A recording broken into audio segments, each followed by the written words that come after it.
Hi friends, இன்றைக்கி நம்மளோட சேனலில் வந்து கருப்பாக இருக்கிற பூஜை சாமானை எப்படி பலன் வந்து தொலைக்கிறதுன்றதுக்கான டிப்ஸ் அண்ட் ட்ரிக்ஸ் தான் வந்து இந்த வீடியோவில் நான் உங்கள் கூட ஷேர் பண்ண போகிறேன். ஸோ இந்த அமேசிங்கான டிப்ஸ் எல்லாம் பார்க்கறதுக்கு முன்னாடி இது வரைக்கும் நீங்கள் எங்களோட சேனலை சப்ஸ்கிரைப் பண்ணலன்னா கண்டிப்பாக சப்ஸ்கிரைப் பண்ணிடுங்க. மறக்காமல் பக்கத்தில் இருக்க பெல் பட்டனையும் ப்ரெஸ் பண்ணுங்கள். அப்போ தான் இமீடியட் நோட்டிஃபிகேஷன்ஸ் உங்களுக்கு வரும். இப்போ நம்ம பூஜை சாமான் பலன்னு துலக்கி வைக்கிறதுக்கு என்னென்ன திங்ஸை போடலான்னு பார்க்கலாம். ஃபஸ்ட்டு நம்ம இதில் 2 ஸ்பூனு சபீனாவை போடலாங்க. இந்த சபீனாவை ஆல்ரெடி நான் வந்து வெள்ளி சாமான் எப்படி துலக்கிறதுன்னு சொல்லிட்டு அதில் போட்டிருக்கேங்க.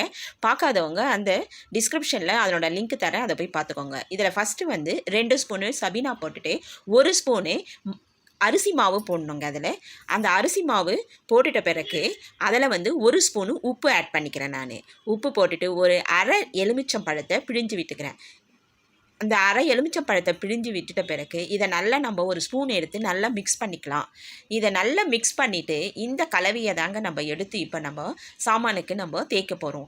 இதில் வந்து நம்ம சாமானை தேய்ச்சோம்னா நம்ம 15 நாள் 20 நாள் ஆனாலும் வந்து அந்த பூஜை சாமானு கருப்பாகவே ஆகாதுங்க. ஃபஸ்ட்டு நம்ம இப்போ ஒரு பித்தளை விளக்கு எடுத்துப்போங்க. இந்த பித்தளை விளக்கில் இருக்கிற அந்த எண்ணெய் அந்த இதுவெல்லாம் வந்து நம்ம ஃபஸ்ட்டு வந்து க்ளீன் பண்ணி எடுத்துக்கலாம். அந்த திரியெல்லாம் எடுத்து பாருங்கள் எவ்வளோ பச்சை கலரில் வருது. அந்த எண்ணெய் ஊற்றி ஏற்றுறோம் இல்லைங்களா, அதில் வந்து ரொம்ப அப்படியே பச்சை கலராக ஒரு படலம் படியும். அதெல்லாம் நம்ம ஃபஸ்ட்டு வந்து க்ளீன் பண்ணி எடுத்துகிட்டு நம்ம அந்த கட் பண்ணி வச்சுருக்கிறோம் இல்லைங்களா, அந்த லெமனையே வச்சு இந்த மிக்சரை வச்சு அதில் வந்து நல்லா தேய்ச்சி விட்டுக்கலாம். ஒன்றுமே இல்லைங்க, நம்ம அழுத்தி கூட தேய்க்க தேவையில்லைங்க. சும்மா லைட்டாக நம்ம தேய்ச்சோம்னாவே அந்த கருப்பாக படிஞ்சிருந்தது பாருங்கள், அந்த கரைங்கோ அதை எல்லாமே வந்து நல்லா க்ளீன் ஆகிடுங்க. இதுக்கு ரொம்ப நேரம் நம்ம அழுத்தி தேய்க்கணும்லாம் அவசியமே கிடையாதுங்க. சும்மா லைட்டாக தேய்ச்சாவே போதும். நம்ம நல்லா இதை அப்ளை பண்ணிவிட்டு ஒரு 2 மினிட்ஸ் வச்சுட்டு அதுக்கப்புறமா திருப்பி எடுத்து பார்த்தோம்னா அப்படி பலன்னு ஆகிடுங்க. இந்த கலவையை தாங்க நான் எப்போவுமே வந்து பித்தளை சாமானுக்கு வெள்ளி சாமானுக்கு எல்லாத்துக்குமே இதை தாங்க நான் யூஸ் பண்ணுறேன். இந்த வீடியோவை நான் ஆல்ரெடி வெள்ளி சாமானுக்கு எப்படி யூஸ் பண்ணுறதுன்னு சொல்லிட்டு நான் போட்டிருக்கேன். அந்த வீடியோவையும் போய் பாருங்கள். நான் தேய்ச்சிட்டு இருக்க சொல்லே பாருங்கள் அந்த எவ்வளோ பலன்னு ஆகுது.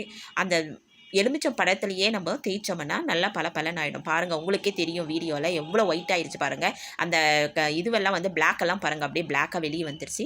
இப்போ நான் வந்து இதை தண்ணியில் போட்டு உங்களுக்கு கழுவி காட்டுறேன் பாருங்கள். லைட்டாக எப்படி வந்து பலன்னு இருக்குது பாருங்கள். இதை வச்சு தாங்க நான் எப்போவுமே வாஷ் பண்ணுறேன். என்னோடய பூஜை சாமானெல்லாம் இப்படி தாங்க பலன்னு இருக்குது.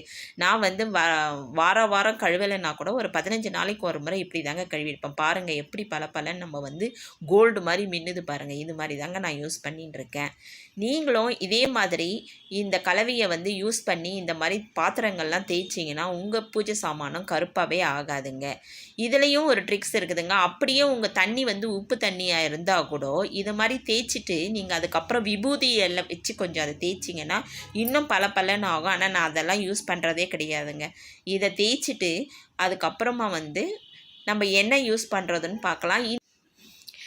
இப்போ பாருங்கள், நம்ம எல்லா பூஜை சாமானையும் அழகாக விளக்கி நல்லா பலன்னு பண்ணி வச்சாச்சுங்க.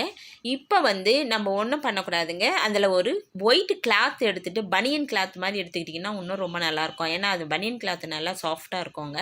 இதை நல்லா நம்ம கழுவி எடுத்துட்ட பிறகு அந்த பனியன் கிளாத்தில் வச்சு இதை நல்லா வந்து தொடச்சி எடுத்துட்டோம்னா அந்த ஷைனிங் நல்லா தருங்க. அது ஏன்னா அந்த டாட்ஸ் எல்லாம் இருந்துச்சுன்னா, அந்த தண்ணியோட டாட்ஸ் இருந்துச்சுன்னா அது வந்து ஒரு மாதிரி மேலே வந்து டாட்டாக படியும். அதனால் வந்து நம்ம ஒரு ஈரமே இல்லாமல் எல்லாமே உள்ளேருந்து வெளியில் வரைக்கும் நல்லா தொடச்சி எடுத்துட்டோம்னா 1 மந்த் ஆனாலும் இது வந்து கருக்காதுங்க. நான் இந்த மாதிரி தான் ஃபாலோ பண்ணுறேன் நானே.